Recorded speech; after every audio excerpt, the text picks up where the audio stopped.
கர்த்தருக்கு மகிமை உண்டாகட்டும். கர்த்தர் நாமக்கே மகிமையாகಲಿ. இந்த ஒளிமேய்ச்சி கூட்டங்களில 2 கொரிந்தியர் 7ஆம் அதிகாரம் முதல் வசனத்தை மையமாக வைத்து உங்களோடு கூட சிந்திக்க ನಾನು பொறுಪೇற்றிರುತ್ತೇನೆ. ಈ ಒಂದು ಉಜ್ಜೀವನ ಕೂಟದಲ್ಲಿ 2 ಕೊರಿಂಥ ಪತ್ರಿಕೆ 7ನೇ ಅಧ್ಯಾಯ 1ನೇ ವಾಕ್ಯದಿಂದ ನಿಮ್ಮೊಂದಿಗೆ ವಾಕ್ಯವನ್ನು ಧ್ಯಾನಿಸಲು ನಾನು ಉದ್ದೇಶಗೊಂಡಿದ್ದೇನೆ. பரிசுத்தமாகுதலை தேவ பயத்தோட பூரணப்படுத்தக்கடவோம். ಪ್ರಿಯರೇ, ಈ ವಾಗ್ದಾನಗಳು ನಮಗಿರುವುದರಿಂದ ನಾವು ಶರೀರ ಆತ್ಮಗಳ ಕಲ್ಮಶವನ್ನ ತೊಲಗಿಸಿ ನಮ್ಮನ್ನ ಶುಚಿ ಮಾಡಿಕೊಂಡು ದೇವರ ಭಯದಿಂದ ಕೂಡಿದವರಾಗಿ ಪವಿತ್ರತ್ವವನ್ನ ಸಿದ್ಧಿಗೆ ತರುವುದಕ್ಕೆ ಪ್ರಯತ್ನಿಸೋಣ. பரிசுத்தமாகுதலை தேவ பயத்தோட பூரணப்படுத்தக்கடவோம் என்கிற பவுலினுடைய இந்த ஆலோசனையை இந்த முகாமிலே நாம் தியானிக்க இருக்கிறோம். ನಮ್ಮನ್ನು ಶುಚಿ ಮಾಡಿಕೊಂಡು ದೇವರ ಭಯದಿಂದ ಕೂಡಿದವರಾಗಿ ಪವಿತ್ರತ್ವವನ್ನ ಸಿದ್ಧಿಗೆ ತರುವುದಕ್ಕೆ ಪ್ರಯತ್ನಿಸೋಣ ಎಂಬತಕ್ಕಂತ ಸೋದರ ಪೌಲರ ಉದ್ದೇಶವನ್ನ ನಾವು ಧ್ಯಾನಿಸೋಣ. இந்த செய்தியில பரிசுத்தம் என்றால் என்ன என்பதை நாம் தியானிக்க இருக்கிறோம். ಈ ಒಂದು ಧ್ಯಾನದಲ್ಲಿ ಪವಿತ್ರತೆ ಅಂದರೆ ಏನೆಂಬುದಾಗಿ ನಾವು ಧ್ಯಾನಿಸಲಿದ್ದೇವೆ. இந்த பரிசுத்தம் என்கிற சொல்லானது பலராலும் பல விதத்திலும் பயன்படுத்துகிற ஒரு சொல்லாக மாறி போயிருக்கிறது. ಈ ಪರಿಶುದ್ಧತೆ ಎಂಬತಕ್ಕಂತ ವಾಕ್ಯ ಹಲವಾರು ರೀತಿಯಲ್ಲಿ ಹಲವು ವ್ಯಕ್ತಿಗಳ ಮೂಲಕ ತಿಳಿಸಲ್ಪಟ್ಟ ಸಂಗತಿಗಳಾಗಿವೆ. ஒரு சோப்பு விளம்பரத்தில் கூட பரிசுத்த வெண்மை என்று சொல்லி இந்த நாட்களில அவர்கள் விளம்பரப்படுத்துகிறதை நாம் பார்த்திருக்கிறோம். ಸೋಪಿನ ಒಂದು ಪ್ರಕಟಣೆಯನ್ನ ಅವರುಗಳು ಮಾಡುವಾಗ ಪರಿಶುದ್ಧವಾದ ತ್ವಚೆಯನ್ನ ಕೊಡುವಂತದ್ದಾಗಿದೆ ಎಂಬುದಾಗಿ ಪ್ರಕಟಿಸುತ್ತಾರೆ. ஆனால் வருந்தத்தக்க விஷயம் என்னவென்றால் கர்த்தருடைய பிள்ளைகளின் மத்தியிலும் பரிசுத்தம் என்றால் என்ன, பரிசுத்தம் இல்லாதது என்ன என்பதை வேறு பிரிக்கக்கூடிய மனப்பக்குவம் இல்லாமல் போயிருக்கிறது. ಆದರೆ ದುಃಖಕರವಾದಂತಹ ಒಂದು ಸಂಗತಿ ಏನೆಂದರೆ ದೇವರ ಮಕ್ಕಳ ಜೀವಿತದಲ್ಲಿ ಯಾವುದು ಪರಿಶುದ್ಧತೆ ಯಾವುದು ಅಪರಿಶುದ್ಧತೆ ಎಂಬುದಾಗಿ ವಿಭಾಗ ಮಾಡುವಂತ ಸಂಗತಿಗಳನ್ನ ಮರೆತು ಹೋಗಿದ್ದಾರೆ.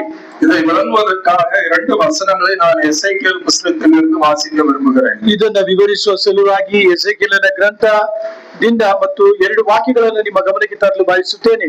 எசேக்கியேல் 22ஆம் அதிகாரம் 26ஆம் வசனம். ಎಸೆಕಿಯೇಲ 22ನೇ ಅಧ್ಯಾಯ 26ನೇ ವಾಕ್ಯ. எசேக்கியேல் 22:26. ஆசாரியர்கள் என் வேதத்துக்கு அநியாயம் செய்து என் பரிசுத்த வஸ்துக்களை பரிசுத்த குலைச்சல் ஆக்குகிறார்கள். பரிசுத்தம் உள்ளதற்கும் பரிசுத்தம் இல்லாததற்கும் வித்தியாசம் பண்ணாமலும் அசுத்தம் உள்ளதற்கும் அசுத்தம் இல்லாததற்கும் உண்டான வேற்றுமையை காண்பியாமலும் இருந்து என் ஓய்வு நாட்களுக்கு தங்கள் கண்களை மூடிக்கொள்கிறார்கள். அவர்கள் நடுவிலே நான் கன ஈனம் பண்ணப்படுகிறேன். ಅಲ್ಲಿನ ಯಾಜಕರು ನನ್ನ ವಿಧಿಗಳನ್ನು ಭಂಗ ಮಾಡಿದ್ದಾರೆ, ನನ್ನ ಪರಿಶುದ್ಧ ವಸ್ತುಗಳನ್ನ ಹೊಲೆ ಮಾಡಿದ್ದಾರೆ, ಮೀಸಲಾದದಕ್ಕೂ ಮೀಸಲಲ್ಲದಕ್ಕೂ ಭೇದವೆಣಿಸಲಿಲ್ಲ, ಶುದ್ಧಾಶುದ್ಧ ವಿವೇಚನೆಯನ್ನ ಬೋಧಿಸಲಿಲ್ಲ, ನಾನು ನೇಮಿಸಿದ ಸಬ್ಬತ್ ದಿನಗಳಲ್ಲಿ ವಿಮುಖರಾಗಿದ್ದಾರೆ. ಇದರಿಂದ ನಾನು ಅವರ ಮಧ್ಯದಲ್ಲಿ ಅಪಕೀರ್ತಿಗೆ ಗುರಿಯಾಗಿದ್ದೇನೆ. ஆகையினாலே கர்த்தர் இப்படிப்பட்ட ஆலோசனை எசேக்கியேல் மூலமாக 44ஆம் அதிகாரத்தில் 23ஆம் வசனத்துல அவர் சொல்லுகிறார். எசேக்கியேல் 44:23. ಎಸೆಕಿಯೇಲ 44ನೇ ಅಧ್ಯಾಯ 23ನೇ ವಾಕ್ಯದಲ್ಲಿ ದೇವರು ಎಸೆಕಿಯೇಲನ ಮೂಲಕ ಈ ಒಂದು ಆಲೋಚನೆಯನ್ನ ತರುತ್ತಿದ್ದಾನೆ.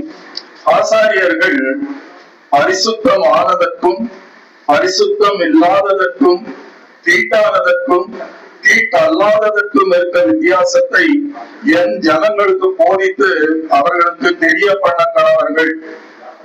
ಎಸೆಕಿಯೇಲ 22ನೇ ಅಧ್ಯಾಯ 26ನೇ ವಾಕ್ಯದಲ್ಲಿ ಯಾಜಕರು ನನ್ನ ವಿಧಿಗಳನ್ನ ಯಾವುದು ಪರಿಶುದ್ಧತೆ ಯಾವುದು ಹೊಲೆಯಾದದು ಯಾವುದು ಮೀಸಲು ಯಾವುದು ಮೀಸಲಲ್ಲದು ಎಂಬುದಾಗಿ ನನ್ನ ಜನರಿಗೆ ತಿಳಿಸುವ ವಿಷಯದಲ್ಲಿ ತಪ್ಪಿ ಹೋಗಿದ್ದಾರೆ.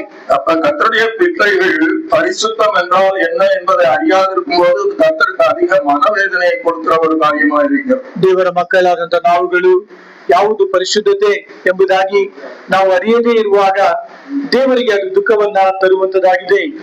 அதனாலே இப்போ பரிசுத்தத்தை பற்றி நாம் சிறிது நேரம் தியானிக்க இருக்கிறோம். ಸ್ವಲ್ಪ ಸಮಯ ನಾವು ಪರಿಶುದ್ಧತೆಯನ್ನ ಕುರಿತು ಧ್ಯಾನಿಸಲಿದ್ದೇವೆ.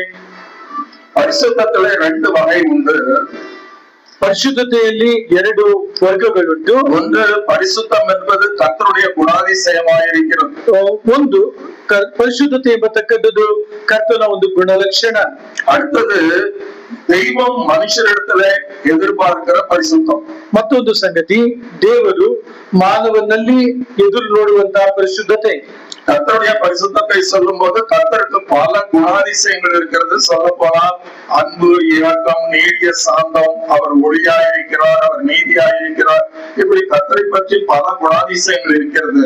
ಕರ್ತನ ಪರಿಶುದ್ಧತೆಯನ್ನ ಕುರಿತು ವಿವರಿಸುವಾಗ ಅದು ಆತನ ಪ್ರೀತಿ, ಆತನ ಕ್ಷಮಾಪಣೆ, ಆತನ ಕರುಣೆ, ಆತನ ದೀರ್ಘ ಶಾಂತಿ, ಈ ರೀತಿಯಾಗಿ ಹಲವಾರು ಗುಣಗಳನ್ನ ಕುರಿತು ಅದು ಮಾತನಾಡುವಂತದ್ದಾಗಿದೆ.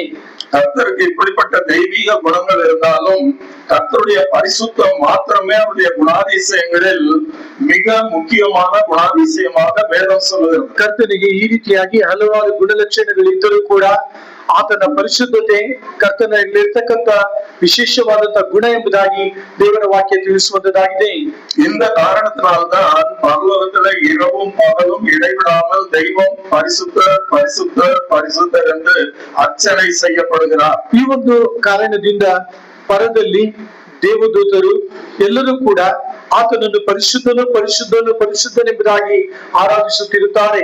அதை குறித்து நாம் வெளிப்படுத்தின விசேஷம் 4ஆம் அதிகாரம் 6ஆம் வசனம் முதல் 8 வசனங்களிலே வாசிக்கிறோம். ಇದನ್ನು ಕುರಿತು ಪ್ರಕಟಣೆ ಗ್ರಂಥ 4ನೇ ಅಧ್ಯಾಯ 6ರಿಂದ 8 ವಾಕ್ಯಗಳಲ್ಲಿ ಓದುತ್ತೇವೆ.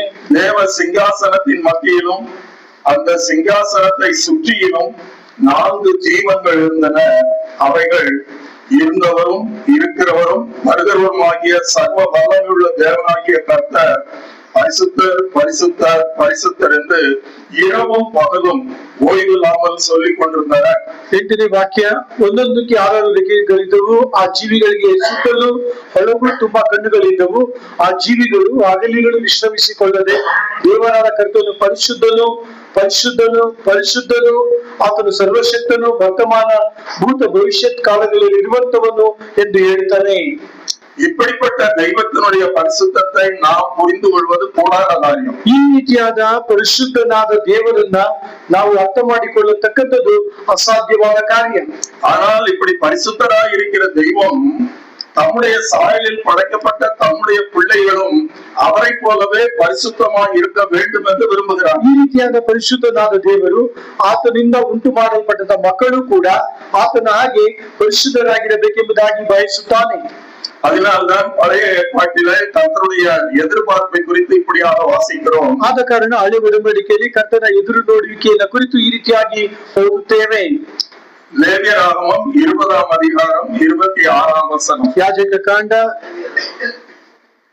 லேவியராகமம் 20:26. ಯಾಜಕ ಕಾಂಡ 20ನೇ ಅಧ್ಯಾಯ 26ನೇ ವಾಕ್ಯ. ನಿಮ್ಮನ್ನು ಹೇಗೆ ಮಾಡಿಕೊಳ್ಳಬಾರದು, ಯೆಹೋವನೆಂಬ ನಾನು ಪರಿಶುದ್ಧರಾಗಿದ್ದೇನೆ ಮತ್ತು ನೀವು ನನ್ನ ಜನರಾಗುವಂತೆ ನಿಮ್ಮನ್ನು ಇತರ ಜನಾಂಗಗಳಿಂದ ಪ್ರತ್ಯೇಕಿಸಿದ್ದೇನೆ. ಆದುದರಿಂದ ನೀವು ನನಗೆ ಮೀಸಲಾಗಿರಬೇಕು. கர்த்தராகிய நான் பரிசுத்தராய் இருக்கிறபடியினாலே ಯೆಹೋವನೆಂಬ ನಾನು ಪರಿಶುದ್ಧನಾಗಿದ್ದೇನೆ, நீங்களும் எனக்கு ஏற்ற பரிசுத்தராய் இருப்பீர்களாக. ಮತ್ತು ನೀವು ನನ್ನ ಜನರಾಗುವಂತೆ ನೀವು ಪರಿಶುದ್ಧರಾಗಿರಿ. பேதுரு இதே சத்தியத்தை எழுதும்போது புதிய ஏற்பாட்டில ಹೊಸ ಒಡಂಬಡಿಕೆಯಲ್ಲಿ ಪೇತ್ರರು ಇದೇ ಒಂದು ಸತ್ಯವನ್ನ ಬರೆಯುವಾಗ 1 பேதுரு முதல் அதிகாரம் 1 ಪೇತ್ರ 1ನೇ ಅಧ್ಯಾಯ 15-16 வசனங்களில 15-16 ವಾಕ್ಯಗಳಲ್ಲಿ உங்களை அழைத்தவர் பரிசுத்தராய் இருக்கிறது போல நீங்களும் உங்கள் நடக்கைகள் எல்லாவற்றிலும் பரிசுத்தராய் இருங்கள். நான் பரிசுத்தர் ஆகையால் நீங்களும் பரிசுத்தராய் இருங்கள் என்று எழுதியிருக்கிறதே என்று ஞாபகப்படுத்துகிறார். ನಿಮ್ಮನ್ನು ಕರೆದಾತನು ಪರಿಶುದ್ಧನಾಗಿರುವ ಪ್ರಕಾರವೇ ನೀವು ವಿಧೇಯರಿಗೆ ತಕ್ಕಂತೆ ನಿಮ್ಮ ಎಲ್ಲಾ ನಡವಳಿಕೆಯಲ್ಲಿ ಪರಿಶುದ್ಧರಾಗಿರಿ. ನಾನು ಪರಿಶುದ್ಧನಾಗಿರುವುದರಿಂದ ನೀವು ಪರಿಶುದ್ಧರಾಗಿರಬೇಕೆಂದು ಬರೆದದೆಯಲ್ಲ. இப்படியாக தெய்வம் தம்முடைய பிள்ளைகள் பரிசுத்தராய் இருக்க வேண்டும் என்று எதிர்பார்க்கிறாரே, அந்த பரிசுத்தத்தை குறித்து தான் இப்பொழுது நாம் சிந்திக்க இருக்கிறோம். ಈ ರೀತಿಯಾಗಿ ದೇವರು ಆ ಪರಿಶುದ್ಧತೆಯನ್ನ ನಮ್ಮಿಂದ ಎದುರು ನೋಡುವ ಕಾರಣ ಆ ಪರಿಶುದ್ಧತೆಯನ್ನ ಈ ಮಧ್ಯಾಹ್ನದ ಸಮಯದಲ್ಲಿ ಧ್ಯಾನಿಸೋಣ. நாம் மூல பாஷையில கிரேக்க பாஷையில ஹாங்கியாசூன் என்கிற ஒரு பதம் பயன்படுத்தப்பட்டிருக்கிறதை பார்க்கிறோம். ಈ ಪರಿಶುದ್ಧತೆಗೆ ಹ್ಯಾಂಗಿಯೋಸೋನ್ ಎಂಬ ಪದವನ್ನ ಬಳಸಲ್ಪಟ್ಟಿದ್ದಾರೆ ಗ್ರೀಕ್ ಭಾಷೆಯಲ್ಲಿ. அந்த வார்த்தையினுடைய அர்த்தமானது கர்த்தருக்கு என்று பிரத்யேகப்படுத்தப்படுதல். ಆ ಒಂದು ಅದರ ಅರ್ಥವನ್ನ ನೋಡುವಾಗ ಕರ್ತನಿಗೆಂದು ಪ್ರತ್ಯೇಕಿಸಲ್ಪಡುವುದು, கர்த்தருக்கென்று அர்ப்பணிக்கப்படுதல், ಕರ್ತನಿಗೆಂದು ಸಮರ್ಪಿಸಲ್ಪಡುವುದು, கர்த்தருக்கென்று ஒப்படைக்கப்படுதல், ಕರ್ತನಿಗೆಂದು ಅರ್ಪಿಸಲ್ಪಡುವುದು, கர்த்தருக்கென்று பிரத்யேகப்படுத்துவதுதான் கன்னட புஸ்தகத்துல பரிசுத்தம் என்று வாசிக்கிறோம். ಕರ್ತನಿಗೆಂದು ಪ್ರತ್ಯೇಕಿಸಲ್ಪಡುವಂತಹ ಕಾರಣವನ್ನ ಕುರಿತು ಪರಿಶುದ್ಧತೆ ಎಂಬುದಾಗಿ ದೇವರ ವಾಕ್ಯದಲ್ಲಿ ಓದುತ್ತೇವೆ. பழைய ஏற்பாட்டிலே ಹಳೆ ಒಡಂಬಡಿಕೆಯಲ್ಲಿ குவாடோஸ் என்கும் எபிரேய பதம் பயன்படுத்தப்பட்டிருக்கிறது. ಇಬ್ರಿಯ ಭಾಷೆಯಲ್ಲಿ ಕೋಡೋಸ್ ಎಂಬ ಪದವು ಕೂಡ ಬಳಸಲ್ಪಟ್ಟಿದೆ. இந்த குவாடோஸ் என்றால் to cut, வெட்டுதல் என்பது பொருள். ಈ ಕೋಡೋಸ್ ಎಂಬ ಪದವನ್ನು ನೋಡುವಾಗ ಕತ್ತರಿಸುವುದು ಎಂಬುದಾಗಿ ಅರ್ಥ. அப்ப பரிசுத்தத்துக்கும் இந்த வெட்டப்படுவதற்கு என்ன சம்பந்தம்? ಈ ಪರಿಶುದ್ಧತೆಗೂ ಈ ಕಡಿಯಲ್ಪಡುವುದಕ್ಕೂ ಇರತಕ್ಕಂತ ವ್ಯತ್ಯಾಸವೇನು? அது விளக்கம் வேண்டுமானால் லேவியராகமம் 20:26 நாம் வாசிக்க வேண்டும். ಅದರ ವಿವರಣೆ ಬೇಕಾದ್ರೆ ಯಾಜಕ ಕಾಂಡ 20ನೇ ಅಧ್ಯಾಯ 26ನೇ ವಾಕ್ಯವನ್ನ ಓದಬೇಕು. அதை முழுவதுமாக வாசிப்போம். முதல்ல நான் பாதி வாசித்தேன். ನಾವು ಪ್ರಾರಂಭದಲ್ಲಿ ಅರ್ಧ ಮಾತ್ರ ಓದಿದೆವು, ಪೂರ್ತಿಯಾಗಿ ಓದೋಣ. கர்த்தராகிய நான் பரிசுத்தராய் இருக்கிறபடியினால் நீங்களும் எனக்கேற்ற பரிசுத்தவான்களாக இருப்பீர்களாக. நீங்கள் என்னுடையவர்களாய் இருக்கும்படிக்கு உங்களை மற்ற ஜனங்களை விட்டு பிரித்து எடுத்தேன் அல்லது வெட்டி எடுத்தேன். ಯೆಹೋವನೆಂಬ ನಾನು ಪರಿಶುದ್ಧನಾಗಿದ್ದೇನೆ ಮತ್ತು ನೀವು ನನ್ನ ಜನರಾಗುವಂತೆ ನಿಮ್ಮನ್ನು ಇತರ ಜನಾಂಗಗಳಿಂದ ಪ್ರತ್ಯೇಕಿಸಿದ್ದೇನೆ. ಆದುದರಿಂದ ನೀವು ನನಗೆ ಮೀಸಲಾಗಿರಬೇಕು. அது இந்த வசனத்துல பரிசுத்தத்தை பற்றி 2 பகுதி படிக்கிறோம். ಈ ಒಂದು ವಾಕ್ಯ ಭಾಗದಲ್ಲಿ ಪರಿಶುದ್ಧತೆಯನ್ನ ಕುರಿತು 2 ಭಾಗಗಳಾಗಿ ನಾವು ಓದುತ್ತೇವೆ. ಒಂದು ಕರ್ತருக்கு சொந்தமாயிருக்கும்படி பிரத்யேகப்படுத்தப்படுதல். ಮೊದಲನೇದಾಗಿ ಕರ್ತನಿಗೋಸ್ಕರವಾಗಿ ಆತನವರೆಂಬುದಕ್ಕೋಸ್ಕರವಾಗಿ ಪ್ರತ್ಯೇಕಿಸಲ್ಪಡತಕ್ಕದ್ದು. அப்படி பிரத்யேகப்படுத்துவதற்காக மற்றவர்களிலிருந்து அவைகள் வெட்டி எடுக்கப்படுவது அல்லது வேறுபடுத்தப்படுவது. ಆ ರೀತಿಯಾಗಿ ನಾವು ಪ್ರತ್ಯೇಕಿಸಲ್ಪಡುವ ಕಾರಣ ಮತ್ತೊಂದು ಸಂಗತಿಯಿಂದ ನಾವು ಕತ್ತರಿಸಲ್ಪಡಬೇಕು. இதைத்தான் பரிசுத்தமாகுதல் என்று வேதம் சொல்லுகிறது. ಇದನ್ನೇ ಪರಿಶುದ್ಧತೆ ಆಗತಕ್ಕಂಥದ್ದು ಎಂಬುದಾಗಿ ದೇವರ ವಾಕ್ಯ ತಿಳಿಸುತ್ತದೆ.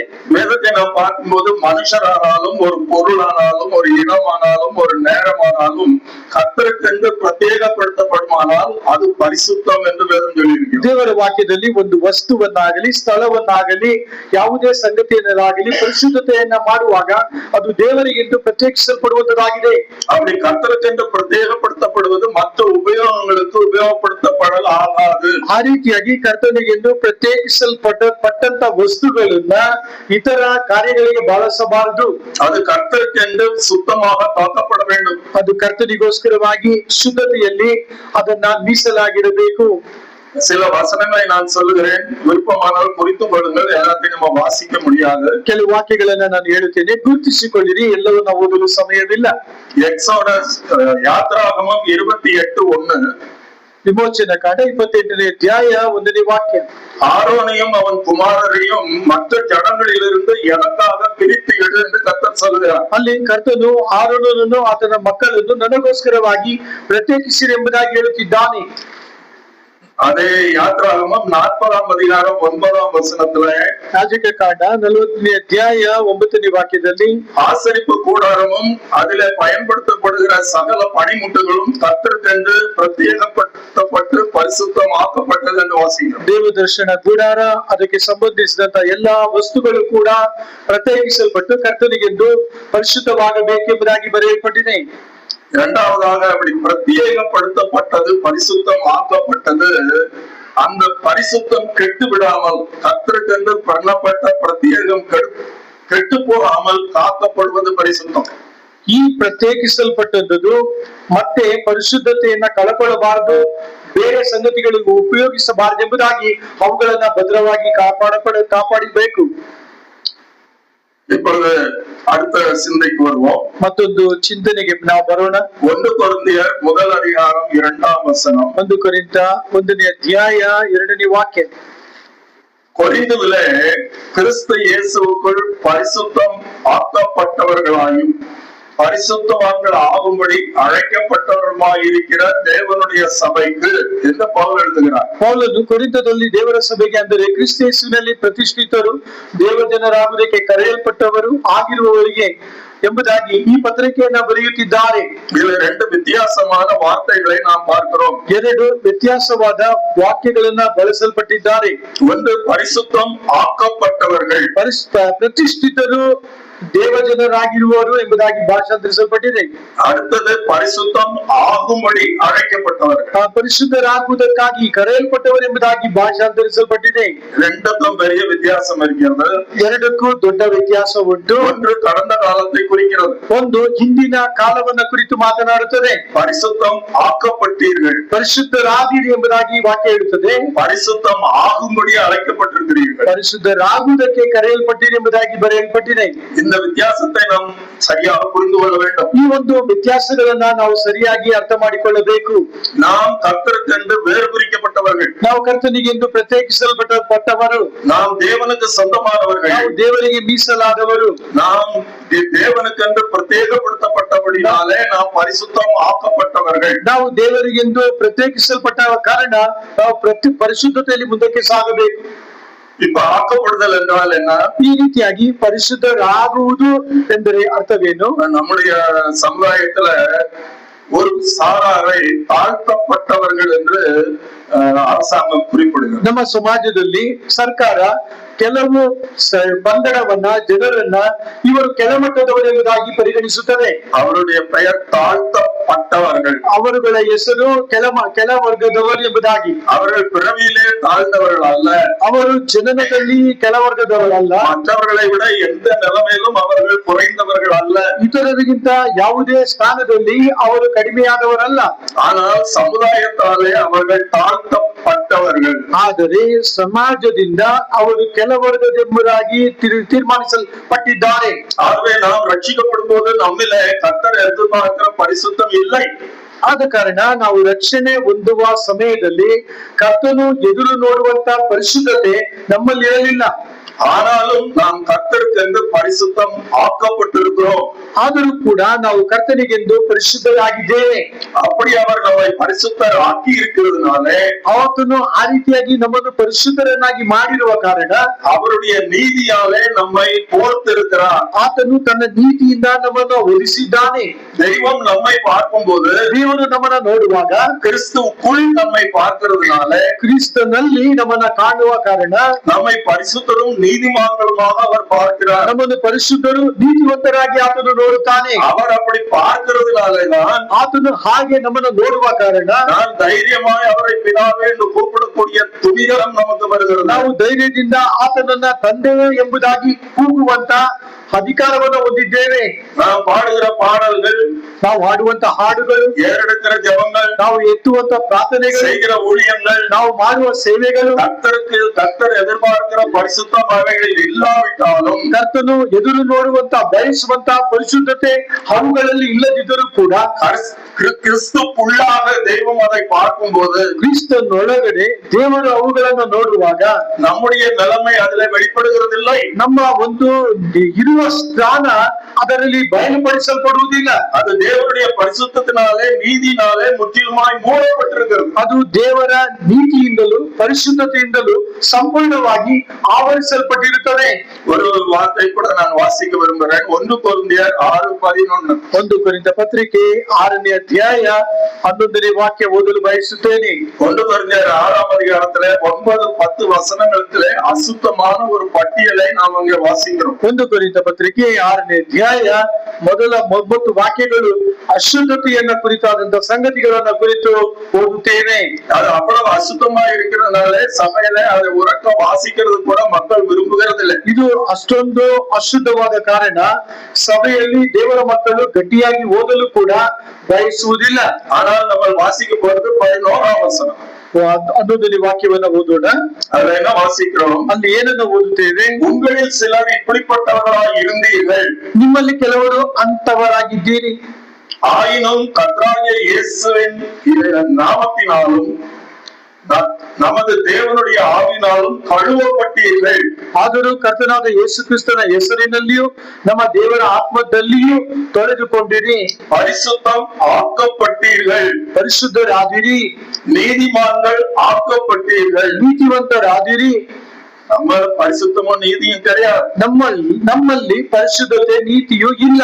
ஆனால் கிறிஸ்துவுக்குள் தேவன் நமக்கு பரிசுத்த நீதிமான்கள் என்கிற ஒரு முத்திரையை கொடுத்திருக்கிறார். ಆದರೆ ಕ್ರಿಸ್ತನಲ್ಲಿ ದೇವರು ನಮಗೆ ನೀತಿವಂತರು ಪರಿಶುದ್ಧರು ಎಂಬ ನಿರ್ಣಯವನ್ನ ಕೊಟ್ಟಿದ್ದಾನೆ. ஏனென்றால் நாம் கர்த்தருக்கு சொந்தமாக்கப்பட்டிருக்கிறோம். ಯಾಕೆಂದರೆ ನಾವು ಕರ್ತನಿಗೆ ಮೀಸಲಾದವರಾಗಿದ್ದೇವೆ. கர்த்தர் தம்முடைய பிள்ளைகளாக நம்ம ஏற்றுக்கொண்டிருக்கிறார். ಕರ್ತನು ನಮ್ಮನ್ನು ಆತನ ಮಕ್ಕಳನ್ನಾಗಿ ಸ್ವೀಕರಿಸಿಕೊಂಡಿದ್ದಾನೆ. ஆகையினாலே கர்த்தரால் பரிசுத்தர் என்கிற முத்திரை பெற்றிருக்கிறோம். ಆದ ಕಾರಣ ದೇವರಿಂದ ದೇವರ ಮಕ್ಕಳೆಂಬ ಮುದ್ರೆಯನ್ನ ಹೊಂದಿದ್ದೇವೆ. அதனால்தான் அதை கடந்த காலமாக நாம் பார்க்கிறோம். ಆದ ಕಾರಣ ಅದನ್ನ ನಮ್ಮ ಹಿಂದಿನ ಜೀವಿತ ಕಾಲ ಎಂಬುದಾಗಿ ನೋಡುತ್ತೇವೆ. இப்படி நீங்கள் பரிசுத்தம் ஆக்கப்பட்டிருக்கிறதுனால, ಈ ರೀತಿಯಾಗಿ ನೀವು ಪರಿಶುದ್ಧರಾದ ಕಾರಣ இப்பொழுது நீங்கள் பரிசுத்தம் ஆக வேண்டும். ಈಗ ನೀವು ಪರಿಶುದ್ಧರಾಗಬೇಕು. உங்கள் நடக்கைகள் எல்லாவற்றிலும் நீங்கள் பரிசுத்தராய் இருக்க வேண்டும். ನಿಮ್ಮ ಎಲ್ಲಾ ನಡತೆಗಳಲ್ಲಿಯೂ ಕೂಡ ನೀವು ಪರಿಶುದ್ಧರಾಗಿರಬೇಕು. மறுபடியும் நான் 1 பேதுரு 1:15 வாசிக்க விரும்புகிறேன். ಪುನಃ 1 ಪೇತ್ರ 1ನೇ ಅಧ್ಯಾಯ 15ನೇ ವಾಕ್ಯವನ್ನ ಓದಲು ಬಯಸುತ್ತೇನೆ. உங்களை அழைத்தவர் பரிசுத்தராய் இருக்கிறது போல, ನಿಮ್ಮನ್ನು ಕರೆದಾತನು ಪರಿಶುದ್ಧನಾಗಿರುವ ಪ್ರಕಾರವೇ நீங்களும் உங்கள் நடக்கைகள் எல்லாவற்றிலும் பரிசுத்தராய் இருங்கள். ನೀವು ವಿಧೇಯರಿಗೆ ತಕ್ಕಂತೆ ನಿಮ್ಮ ಎಲ್ಲಾ ನಡವಳಿಕೆಯಲ್ಲಿ ಪರಿಶುದ್ಧರಾಗಿರಿ.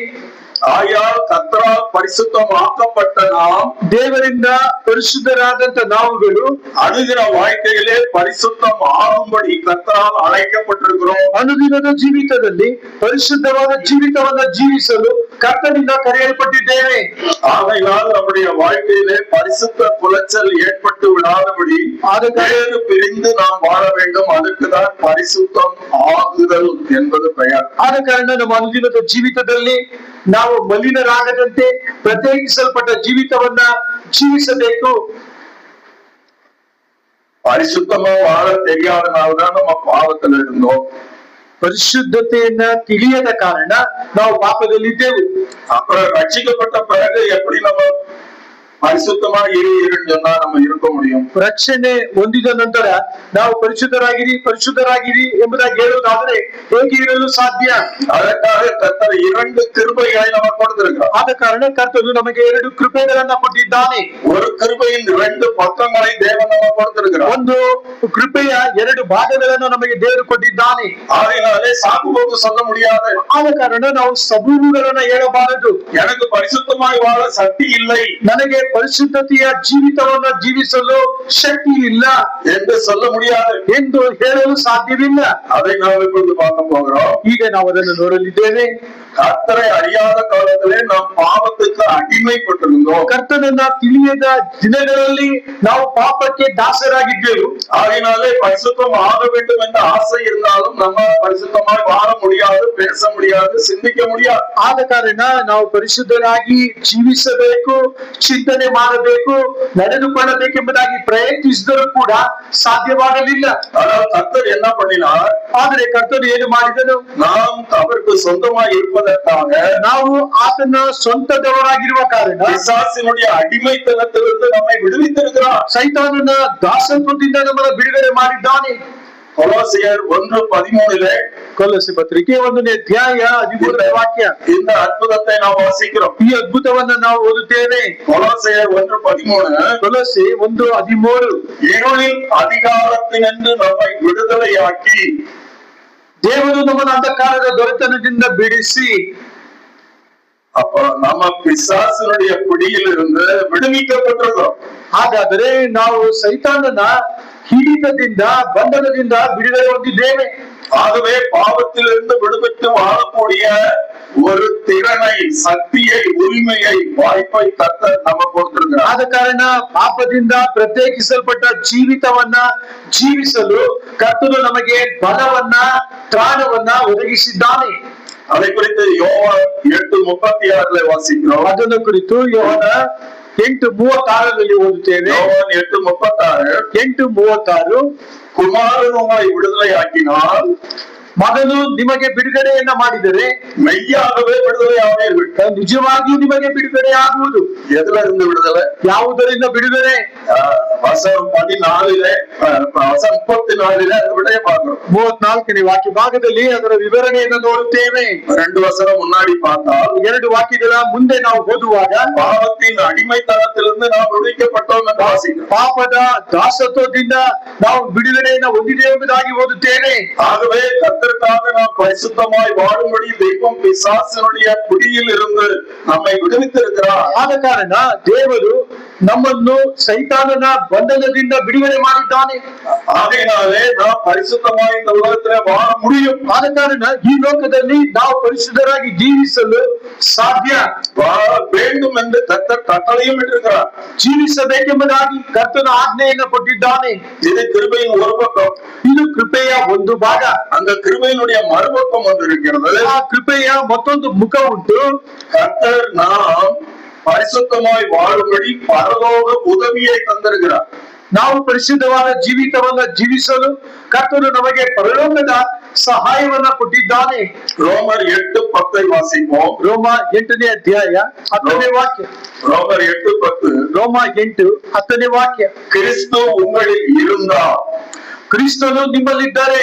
சரீரமானது பாவத்தை நிமித்தம் மரித்ததாயும் ದೇಹವು ಪಾಪದ ದೆಸೆಯಿಂದ ಸತ್ತದಾಗಿದ್ದರು ஆவியானது நீதி நிமித்தம் ஜீவன் உள்ளதாயும் இருக்கும். ಆತ್ಮವು ನೀತಿಯ ದೆಸೆಯಿಂದ ಜೀವ ಸ್ವರೂಪವಾಗಿದೆ. நம்முடைய அனுதின ஜீவியத்திலே ஆவியானவர் என்னோடு கூட இருக்கிறார் என்கிற அனுபவம் இருக்குமானால் ನಮ್ಮ ಅನುದಿನದ ಜೀವಿತದಲ್ಲಿ ದೇವರಾತ್ಮನು ನನ್ನೊಡನೆ ಇದ್ದಾನೆ ಎಂಬ ಅನುಭವ ನಮಗಿರುವಾಗ கர்த்தருடைய பரிசுத்தத்துக்கு ஏற்ற நம்மளே நம்மால் சிந்திக்க முடியும், பேச முடியும், நடந்து கொள்ள முடியும், விரும்ப முடியும். ಕರ್ತನು ಬಯಸುವ ರೀತಿಯಲ್ಲಿ ನಾವು ಚಿಂತನೆ ಮಾಡಲು ನಡೆದುಕೊಳ್ಳಲು ಸಾಧ್ಯ. அப்போஸ்தலர் 1:8 ಅಪೊಸ್ತಲರ ಕೃತ್ಯಗಳು 1ನೇ ಅಧ್ಯಾಯ 8ನೇ ವಾಕ್ಯ. ಶಿಷ್ಯர்களிடத்தில் இப்படி சொல்லப்பட்டது. ಶಿಷ್ಯರ ಮಧ್ಯೆ ಈ ರೀತಿಯಾಗಿ ಹೇಳಲ್ಪಟ್ಟಿತು. பரிசுத்த ஆவி உங்களிடத்தில் வரும்போது ಪರಿಶುದ್ಧಾತ್ಮನು ನಿಮ್ಮ ಮೇಲೆ ಬರುವಾಗ நீங்கள் பலன் அடைந்து ನೀವು ಬಲವನ್ನು ಹೊಂದಿ எனக்கு சாட்சிகளாயிருப்பீர்கள். ನನಗೆ ಸಾಕ್ಷಿಗಳಾಗಿರಬೇಕು. அதுக்கு முன்னாடி பாத்தீங்கன்னா ಅದಕ್ಕೆ ಮುಂದೆ ನಾವು ಓದುವಾಗ இயேசுவானவரை பிடிக்க பிரதான ஆசாரியனுடைய சேவகர்கள் வந்தபோது ಯೇಸು ಸ್ವಾಮಿಯನ್ನ ಹಿಡಿಯಲು ಪ್ರಧಾನ ಆಚಾರ್ಯರ ಸೇವಕರುಗಳು ಬಂದಾಗ ಶಿಷ್ಯರೆல்லாம் ஓடி போயிட்டார். ಶಿಷ್ಯರೆಲ್ಲರೂ ಓಡಿ ಹೋದರು. இயேசுவானவர் பிடிபட்ட போது ಈಗ ಯೇಸುವನ್ನ ಅವರು ಹಿಡಿದುಕೊಂಡಾಗ பேதுரு தூரத்திலே பின் சென்றார். ಪೇತ್ರನು ದೂರದಿಂದ ಯೇಸು ಸ್ವಾಮಿಯನ್ನ ಹಿಂಬಾಲಿಸುತ್ತಿದ್ದಾನೆ. என்று அவர் ನಂತರ ಆತನು சேவல் 2 தரம் கூவுகிறதுக்கு முன்னே ಕೋಳಿ 2 ಸಾರಿ ಕೂಗುವುದಕ್ಕೆ ಮುಂಚಿತವಾಗಿ 3 முறை கிறிஸ்துவை மறுதலித்தார். 3 ಸಾರಿ ಯೇಸು ಸ್ವಾಮಿಯನ್ನ ಆತನು ಅಲ್ಲಗಳೆದನು.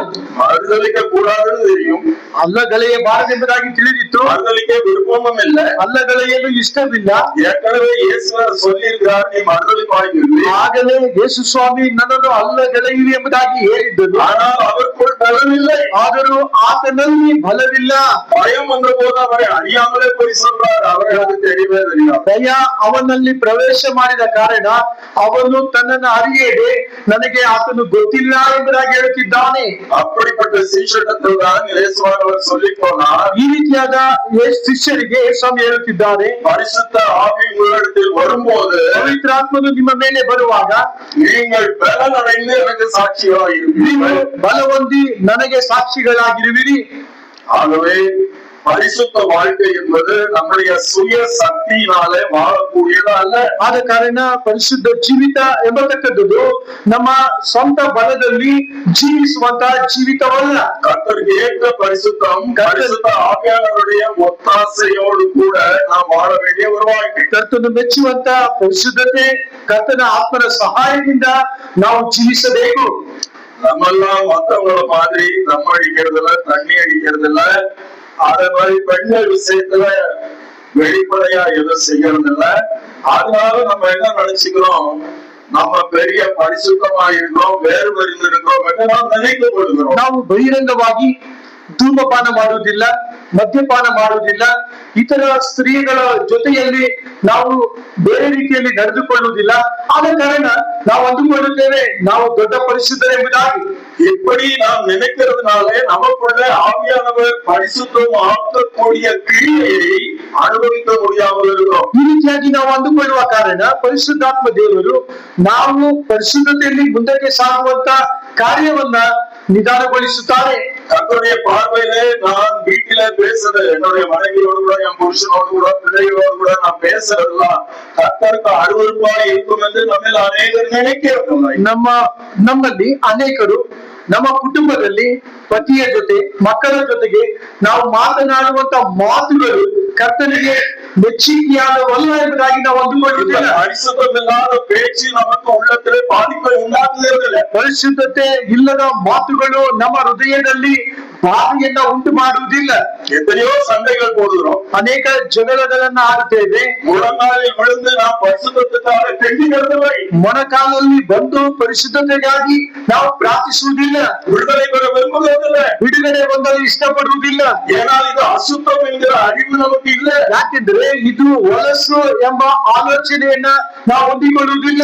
ஆகையினால் தான் இந்த செய்தியின் துவக்கத்திலே வாசிக்கிறோம், ஏன் பிள்ளைங்களுக்கு எது பரிசுத்தம் எது அசுத்தம் என்று வித்தியாசம் தெரியவில்லை. ಆದ ಕಾರಣ ಈ ಒಂದು ಸಂದೇಶದ ಪ್ರಾರಂಭದಲ್ಲಿ ಓದಿದೆವು, ನನ್ನ ಜನರಿಗೆ ಯಾವುದು ಪರಿಶುದ್ಧತೆ ಯಾವುದು ಅಪರಿಶುದ್ಧತೆ ಎಂಬ ವ್ಯತ್ಯಾಸವನ್ನು ತಿಳಿಯದೇ ಇದ್ದಾರೆ. இன்னைக்கு கர்த்தருடைய பிள்ளைகளுடைய உச்சியில் இருந்து உள்ளங்கால் வரைக்கும் அசுத்தம் நிரம்பி இருக்கிறது. ಇಂದಿನ ದೇವರ ಮಕ್ಕಳ ತಲೆಯಿಂದ ಅಂಗಾಲಿನವರೆಗೂ ಅಶುದ್ಧತೆ ತುಂಬಿದೆ. அந்த அசுத்தத்தோடு கூட நாம் ஆராதிக்கிறோம், கர்த்தரை பாடுகிறோம், நாம் கர்த்தருக்கு ஸ்தோத்திரம் சொல்கிறோம், ஊழியங்கள் கூட செய்து கொண்டிருக்கிறோம். ಆ ಅಶುದ್ಧತೆಯಿಂದ ನಾವು ಕರ್ತನನ್ನು ಆರಾಧಿಸುತ್ತೇವೆ, ಕರ್ತನ ಸೇವೆ ಮಾಡುತ್ತೇವೆ, ನಾವು ನಡೆದುಕೊಳ್ಳುವಂತವರಾಗಿದ್ದೇವೆ. நாம் தேவனுடைய நீதிக்குள் பொதிந்து வைக்கப்பட்டிருக்கிறபடியா ನಾವು ದೇವರ ನೀತಿಯಲ್ಲಿ ಮುಚ್ಚಲ್ಪಟ್ಟಿರುವ ಕಾರಣ தெய்வம் அதையெல்லாம் சகித்துக் கொண்டிருக்கிறார். ಕರ್ತನು ಅವೆಲ್ಲವನ್ನು ಸಹಿಸಿಕೊಳ್ಳುತ್ತಿದ್ದಾನೆ. ஒரு அற்புதமான வசனத்தை ஏசாயா 61:10 நாம் வாசிக்கிறோம். ಒಂದು ಅದ್ಭುತವಾದ ವಾಕ್ಯವನ್ನ ಯೆಶಾಯ ಬರೆದ ಪ್ರವಾದನೆ ಗ್ರಂಥ 61ನೇ ಅಧ್ಯಾಯ 10ನೇ ವಾಕ್ಯದಲ್ಲಿ ಓದುತ್ತೇವೆ. அங்க என்ன சொல்லுகிறது, நீதியின் சால்வையை எனக்கு தரித்தார் என்று வாசிக்கிறோம். ನೀತಿಯ ವಸ್ತ್ರವನ್ನ ನಾನು ಧರಿಸ ಮಾಡಿದನೆಂಬುದಾಗಿ ಓದುತ್ತೇವೆ. ஆனால் அது நல்ல தெளிவான மொழிபெயர்ப்பாக இருக்கவில்லை. ಅದು ಬಹಳ ಸ್ಪಷ್ಟವಾದ ಭಾಷಾಂತರವಾಗಿಲ್ಲ. நீங்கள் ஆங்கில வேதாகமத்தை வாசிப்பதானால் எந்த மொழிபெயர்ப்பானாலும் ஒரு மேல் அங்கி என்று அங்கே போடப்படுகிறது, சால்வை என்று போடப்படுகிறது. ಇಲ್ಲಿ ಆಂಗ್ಲ ಭಾಷೆಯ ವಿವರಣೆಯನ್ನು ನೋಡುವಾಗ ಈ ಮೇಲಿನ ವಸ್ತ್ರ ಎಂಬುದಾಗಿ ಮಾತನಾಡುವುದಿಲ್ಲ, ಅದರ ಮೇಲೆ ಹೊದಿಸಲ್ಪಟ್ಟದ ವಸ್ತ್ರ ಎಂಬುದಾಗಿ ಮಾತನಾಡುತ್ತದೆ. நியூ அமெரிக்கன் ஸ்டாண்டர்ட் வெர்ஷன் என்கிற ஒரு மொழிபெயர்ப்பு இருக்கிறது. ನ್ಯೂ ಅಮೆರಿಕನ್ ಸ್ಟ್ಯಾಂಡರ್ಡ್ ಎಂಬ ಭಾಷಾಂತರ ಉಂಟು. வேத பண்டிதர்கள் சொல்லுகிறார்கள், வேதத்தினுடைய கருத்துக்கு மிகவும் நெருங்கிய கருத்தை சொல்லுகிற ஒரு மொழிபெயர்ப்பு. ಸತ್ಯವೇದದ ವಿದ್ವಾಂಸರು ಹೇಳ್ತಾರೆ, ದೇವರ ವಾಕ್ಯಕ್ಕೆ ಬಹು ಸಮೀಪವಾದ ಒಂದು ವಿವರಣೆ ಈ ವಾಕ್ಯ ಕೊಡುತ್ತದೆ ಎಂಬುದಾಗಿ ಹೇಳುತ್ತಾರೆ. அந்த மொழிபெயர்ப்புல என்ன வாசிக்கிறோம், ಆ ಒಂದು ಭಾಷಾಂತರದಲ್ಲಿ ನಾವು ಹೇಗೆ ಓದುತ್ತೇವೆ, God wrapped us with his overcoat. ದೇವರು ತನ್ನ ಮೇಲಿನ ವಸ್ತ್ರದಿಂದ ನಮ್ಮನ್ನ ಸುತ್ತಿ ಇಟ್ಟಿದ್ದಾನೆ.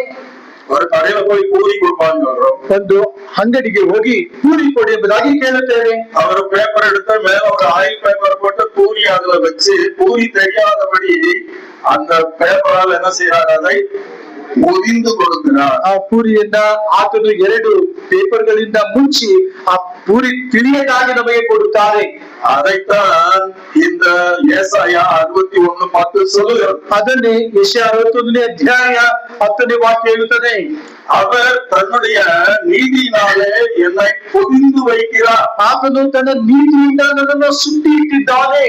நம்முடைய மகமது சகோதரிகளை பார்த்தீர்களானால் ನಮ್ಮ ಸಹೋದರಿಯರನ್ನ ನೀವು ನೋಡುವಾಗ கண்ணு மாத்திரம் தெரியும், ಈ ಮುಸ್ಲಿಂ ಸಹೋದರಿಯರ ನೋಡುವಾಗ ಕಣ್ಣುಗಳು ಮಾತ್ರ ಕಾಣುತ್ತದೆ. மிச்சம் எல்லாம் உருவாகினாலே மறைக்கப்பட்டிருக்கிறது. ಮತ್ತೆ ಎಲ್ಲಾ ದೇಹದ ಭಾಗಗಳನ್ನ ಅವರ ಮೇಲಿನ ವಸ್ತ್ರಗಳಿಂದ ಅವರು ಮುಚ್ಚಿರುತ್ತಾರೆ. தேவன் தம்முடைய பிள்ளைகளை தம்முடைய நீதியினாலே அந்த வண்ணமாய் பொதிந்திருக்கிறார். ದೇವರು ತನ್ನ ಮಕ್ಕಳನ್ನು ಕೂಡ ಆ ರೀತಿಯಾಗಿ ತನ್ನ ನೀತಿಯಿಂದ ಸುತ್ತಿದ್ದಾನೆ. ஆகையினாலே நாம் கர்த்தருடைய சன்னிதானத்திலே அடிக்கப்படாதவர்களாக இருந்தோம். ಆದ ಕಾರಣ ದೇವರ ಸಮ್ಮುಖದಲ್ಲಿ ನಾವು ಹತವಾಗದೇ ಇದ್ದೇವೆ. ஆகையினாலே எத்தனை அசுத்தமா இருந்தாலும் அதை பத்தி கவலையே படாம ஆராதனையில சந்தோஷமா இருக்காங்க. ನಾವು ಎಷ್ಟೇ ಅಶುದ್ಧರಾಗಿದ್ದರೂ ಕೂಡ ಕರ್ತನ ಆರಾಧನೆಯ ಸಮ್ಮುಖದಲ್ಲಿ ನಾವು ಸಂತೋಷವಾಗಿ ಕೂತಿದ್ದೇವೆ.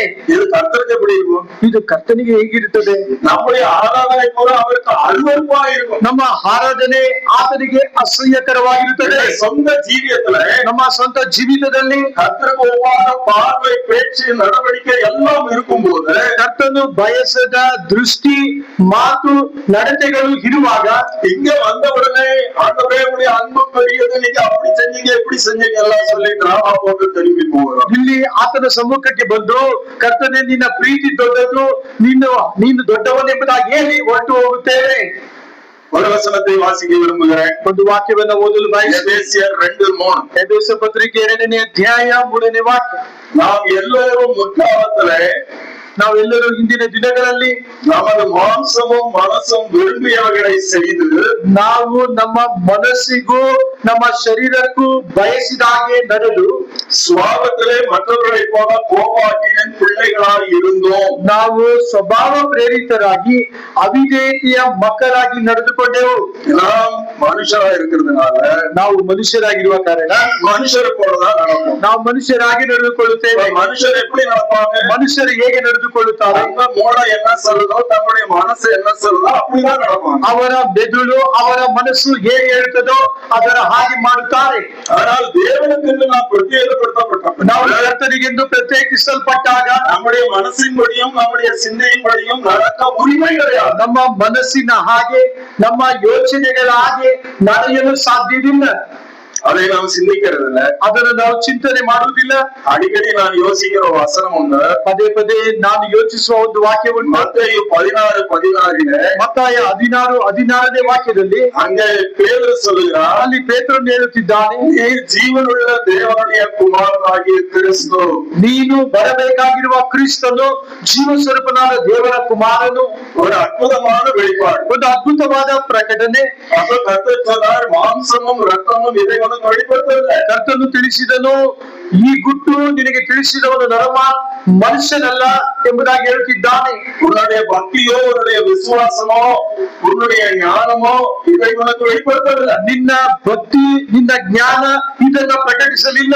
இது தெய்வம் உனக்கு கொடுத்த வரம் என்று ಇದು சொன்னார். ದೇವರು ನಿನಗೆ ಕೊಟ್ಟದ ವರ ಎಂಬುದಾಗಿ ಹೇಳುವಾಗ உடனே அவருடைய புத்தி வேலை செய்ய ತಕ್ಷಣ ஆரம்பிச்சு ಆತನ ಬುದ್ಧಿ ಕೆಲಸ ಮಾಡಲು ತೊಡಗಿತು. அவர் இயேசுவானவரை கொஞ்சம் சைட்ல கூட்டிட்டு போய், ಆತನು ಯೇಸು ಸ್ವಾಮಿಯನ್ನ ಪಕ್ಕಕ್ಕೆ ಕರೆದುಕೊಂಡು ಹೋಗಿ, இவ்வளவு நேரம் நல்லாதான பேசிட்டு இருந்தீங்க, ಅಷ್ಟೊತ್ತು ಚೆನ್ನಾಗಿ ಮಾತನಾಡುತ್ತಿದ್ದೀರಲ್ಲ, என்னமோ சிலுவைக்கு போறேன், மறிக்க போறேன் எல்லாம் பேசுறீங்க, உனக்கு என்ன ஆச்சு? ಈಗ ಶಿಲುಬೆಗೆ ಹೋಗುತ್ತೇನೆ, ಪ್ರಾಣ ಕೊಡುತ್ತೇನೆ ಎಂಬುದಾಗಿ ಮಾತನಾಡುತ್ತೀರಲ್ಲ, ನಿಮಗೆ ಏನಾಯಿತು? நீ ஜீவனுள்ள தேவனுடைய குமாரன். ನೀವು ಜೀವ ಸ್ವರೂಪನಾದ ದೇವ ಕುಮಾರನು. மறந்துடாதீங்க. ಮರೆತು ಹೋಗಬೇಡಿ. இப்படி எல்லாம் ஒண்ணு உங்களுக்கு நடக்க கூடாது. ಈ ರೀತಿಯಾಗೆಲ್ಲ ನಿಮಗೆ ಯಾವುದು ನಡೆಯಬಾರದು. நான் நடக்க விட மாட்டேன். ನಾನು ನಡೆಯಲು ಬಿಡುವುದಿಲ್ಲ. கர்த்தர் என்ன சொன்னார்? ಕರ್ತನು ಏನು ಹೇಳಿದನು? நீ மனுஷர் பேசுகிற விதமாய் பேசுகிறாய். ನೀನು ಮನುಷ್ಯನು ಮಾತನಾಡುವ ಹಾಗೆ ಮಾತನಾಡುತ್ತೀಯ. இப்ப மனுஷனுடைய சிந்தை ಮಾನವನ ಚಿಂತೆ கர்த்தருக்கு விரோதமானது. ಕರ್ತನಿಗೆ ವಿರುದ್ಧವಾದುದು. தேவனுடைய பிள்ளைகள் தம்முடைய சிந்தையின்படி நடக்க உரிமையற்றவர்கள். ದೇವರ ಮಕ್ಕಳು ಅವರ ಆಲೋಚನೆಯಂತೆ ನಡೆಯಲು ಯೋಗ್ಯರಲ್ಲ. தேவனுடைய பிள்ளைகள் தம்முடைய இருதயத்தின்படி நடக்க உரிமையற்றவர்கள். ದೇವರ ಮಕ್ಕಳು ತಮ್ಮ ಹೃದಯದ ಆಲೋಚನೆಯ ಪ್ರಕಾರ ನಡೆಯಲು ಅರ್ಹರಲ್ಲ. ஏனால் அவர்கள் அவர்களுக்கு சொந்தமானவர்கள். ಯಾಕೆಂದರೆ ಅವರು ಅವರ ಸ್ವಂತದವರಲ್ಲ. அவர்கள் தெய்வத்துக்கு பிரத்யேகப்படுத்தப்பட்டவர்கள். ಅವರು ದೇವರಿಗೆಂದು ಪ್ರತ್ಯೇಕಿಸಲ್ಪಟ್ಟವರು. ஆக ஆகையினாலே ಆದ ಕಾರಣ கர்த்தருக்கென்று பிரத்யேகப்படுத்தப்பட்டிருக்கிறனா ಕರ್ತನಿಗೆಂದು ಪ್ರತ್ಯೇಕಿಸಲ್ಪಟ್ಟವರಾದ ನಾವು புசித்தாலும் குடித்தாலும் ತಿಂದರು ಕುಡಿದರು எதை செய்தாலும் ಏನನ್ನು ಮಾಡಿದರೂ ಕೂಡ நம்முடைய பரிசுத்தம் பழுதுபடாமல் செய்ய வேண்டும். ನಮ್ಮ ಪರಿಶುದ್ಧತೆ ಮಲಿನವಾಗದಂತೆ ಮಾಡಬೇಕು. நம்முடைய மனித சிந்தையை அவருக்கு அனுபவிக்க வேண்டும். ನಮ್ಮ ಮನಸ್ಸಿನ ಚಿಂತೆ ವಿಚಾರಗಳಿಂದ ಆತನ ಪಾದದಲ್ಲಿ ಇಟ್ಟು ಬಿಡಬೇಕು. நம்முடைய இருதயத்தின் விருப்பங்களை அவருடைய பாதப்படியிலே கொண்டு போய் வைக்க ನಮ್ಮ வேண்டும். ಹೃದಯದ ಬಯಕೆಗಳನ್ನ ಆತನ ಪಾದದಲ್ಲಿ ನಾವು ಇಡಬೇಕು. பிரியமானவர்களே, ಪ್ರಿಯರೇ,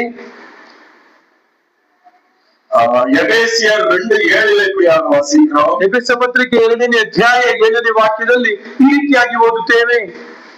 உன்னதங்களிலே அவரோடு கூட உட்கார வைக்கப்பட்டிருக்கிறோம். ಕೃಪಾತಿಶಯವನ್ನ ಮುಂದಿನ ಯುಗಗಳಲ್ಲಿ ತೋರಿಸಬೇಕೆಂದು ಕ್ರಿಸ್ತ ಯೇಸುವಿನ ನಮ್ಮನ್ನು ಆತನೊಂದಿಗೆ ಎಬ್ಬಿಸಿ ಪರಲೋಕದಲ್ಲಿ ಆತನೊಂದಿಗೆ யார கொண்டு போய் எங்க உட்கார வைக்கிறது ஒரு ವ್ಯವಸ್ಥೆ ಇಲ್ಲ. ಯಾರನ್ನ ಕರ್ಕೊಂಡೋಗಿ ಎಲ್ಲಿ ಕುಳ್ಳಿರಿಸಬೇಕೆಂಬ ಒಂದು ವ್ಯವಸ್ಥೆ ಇಲ್ಲ. நம்ம கொண்டு போய் ಉನ್ನತங்கள்ல ಉட்கார வைக்கிறதே பெருசு. ನಮ್ಮನ್ನ ತೆಗೆದುಕೊಂಡು ಹೋಗಿ ಉನ್ನತದಲ್ಲಿ ಕುಳ್ಳಿರಿಸುವುದು ದೊಡ್ಡದು. ಅದ ಅವರೋಡ ಕೊಂಡು போய் ಉட்கார வச்சா எந்த வகையில சரி. ಆದರೆ ಆತನ ಜೊತೆಗೆ ಕುಳ್ಳಿರಿಸ ಮಾಡಿದ್ದಾನೆಂದರೆ ಯಾವ ವಿಧವಾಗಿದ್ದು ಸರಿ. ஒரு சின்ன உதாரணத்தை நான் சொல்ல ಒಂದು விரும்புகிறேன். ಚಿಕ್ಕ ಉದಾಹರಣೆಯನ್ನು ನಾನು ಹೇಳಲು ಬಯಸುತ್ತೇನೆ. நான் என்னை அப்படி உணர்கிறேன். ಆ ರೀತಿಯಾಗಿ ನನ್ನನ್ನು ಕುರಿತು ಅಂದುಕೊಳ್ಳುತ್ತೇನೆ. நம்ம வீட்டுல நிறைய பாத்திரங்கள் இருக்கிறது. ನನ್ನ ಮನೆಯಲ್ಲಿ ಅನೇಕ ಪಾತ್ರೆಗಳುಂಟು. சில பாத்திரங்கள் பாத்தீங்கன்னா ಕೆಲವು ಪಾತ್ರೆಗಳನ್ನು ನೀವು ನೋಡಿದರೆ ಹಾಲ್ல ಅಲಂಕಾರವಾಗಿ வைக்கப்பட்டிருக்கு. ಅದನ್ನ ನಾನು ಮುಖ್ಯ ಅವರ ಅಂಗಣದಲ್ಲಿ ಇಟ್ಟಿದ್ದೇನೆ. ஒரு கிளாஸ் ಫ್ಲವರ್ ವಾಸ್ இருக்கிறது. ಒಂದು ಕಂಚಿನ ಹೂಗಳನ್ನ ಇಡುವ ತೊಟ್ಟಿ ಇದೆ. அதை நல்லா பாலிஷ் பண்ணி அங்க வச்சிருக்கிறோம். ಅದನ್ನ ಚೆನ್ನಾಗಿ ಪಾಲಿಶ್ ಹಾಕಿ ಅದನ್ನ ನಾವು ಇಟ್ಟಿದ್ದೇವೆ. ஆனால் ಅದೇ ಸಮಯದಲ್ಲಿ ನಮ್ಮ ಟಾಯ್ಲೆಟ್ல ஒரு ಮಗ್ இருக்குது. ನಮ್ಮ ಒಂದು ಬಹಿರ್ದಶೆಗೆ ಹೋಗುವಂತ ಆ ಒಂದು ಕೊಠಡಿಯಲ್ಲಿ ಒಂದು ಮಗ್ಗಿದೆ. எவ்வளவு ஹேண்ட் ஷவர் இருந்தாலும் மக் இல்லாத ಟಾಯ್ಲೆಟ್ கிடையாது. ಎಷ್ಟೇವಾಗಿ ಕೃತಕವಾದಂತ ಶವರ್ ಇದ್ದರೂ ಕೂಡ ಮಗ್ಗಿಲ್ಲದಂತ ಒಂದು ಬಹಿರ್ದಶೆಯ ಕೊಠಡಿ ಇರುವುದಿಲ್ಲ.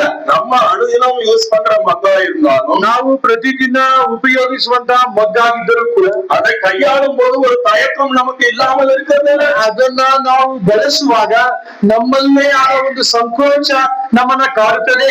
அது மாத்திரமல்ல, ಅಷ್ಟು ಮಾತ್ರವಲ್ಲ, நம்ம பப்ளிக் டாய்லெட்ல போகும்போது, ನಾವು ಸಾರ್ವಜನಿಕ ಬಹಿರ್ದಶೆಯ ಕೋಣೆಗಳಿಗೆ ಹೋಗುವಾಗ, ಟ್ರೈನ್ல போகும்போது, ರೈಲುಗಳಲ್ಲಿ ಹೋಗುವಾಗ நாய் கட்டி போட்டிருக்கிறது போல ஒரு மக்கு அங்கே கட்டி போடப்பட்டிருக்கிறது. ನಾಯಿಯನ್ನ ಯಾವ ರೀತಿಯಾಗಿ ಕಟ್ಟಿ ಹಾಕುತ್ತಾರೋ ಆ ರೀತಿಯಾಗಿ ಆ ಮಗ್ಗನ್ನ ಕಟ್ಟಿ அந்த ಹಾಕಿರ್ತಾರೆ. மக்க தொடுறதுக்கு நமக்கு கூசுகிறது. ಆ ಮಗ್ಗನ್ನ ನಾವು ಮುಟ್ಟಲು ಕೂಡ ನಾವು ಇಷ್ಟಪಡುವುದಿಲ್ಲ.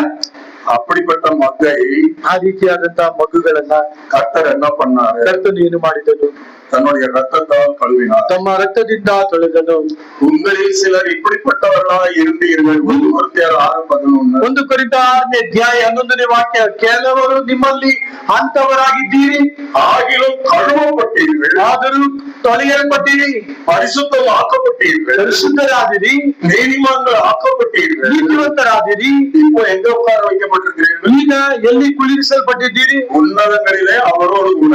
ಆತನ ಜೊತೆಗೆ ಪರಲೋಕದಲ್ಲಿ ಕುಳ್ಳಿರಿಸಲ್ಪಟ್ಟಿದ್ದೇವೆ. இந்த டாய்ಲೆಟ್ மக்கு ಈಗ ಈ ಬಹಿರ್ದಶೆಯಲ್ಲಿ கழுவப்பட்ட, ಈಗ ಬಹಳ ಶುದ್ಧಿಗೊಳಿಸಲ್ಪಟ್ಟು, போட்டு கழுவப்பட்ட, ವಿಮ್ ಹಾಕಿ ತೊಳೆಯಲ್ಪಟ್ಟು, ஆசிட் கிளீனிங் எல்லாம் பண்ணி ಆಸಿಡ್ ಹಾಕಿ ತೊಳೆಯಲ್ಪಟ್ಟು இந்த மக்கு எங்க வந்திருக்கு? ಈ ಮಗು ಈಗ ಎಲ್ಲಿ ಬಂದಿದೆ? கர்த்தருடைய பந்திக்கு வந்திருக்கிறது. ದೇವರ ಮೇಜಿನ ಮುಂದೆ ಬಂದಿದೆ.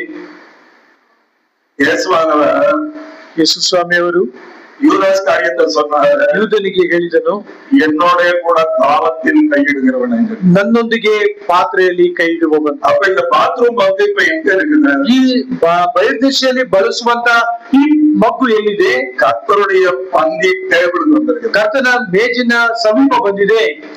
இப்ப இந்த மக்கு ಈಗ ಈ ಒಂದು ಪಾತ್ರೆ எப்படி பேசணும்? ಹೇಗೆ ಮಾತನಾಡಬೇಕು? ஐயோ எனக்கு டாய்ಲೆಟ್ இருந்தே பழகி போச்சு. ಕರ್ತನೆ, ನನಗೆ ಬಹಿರ್ದಶೆಯಲ್ಲಿ ಇದ್ದೆ, ನನಗೆ ಅಭ್ಯಾಸವಾಗಿ ಹೋಗಿದೆ.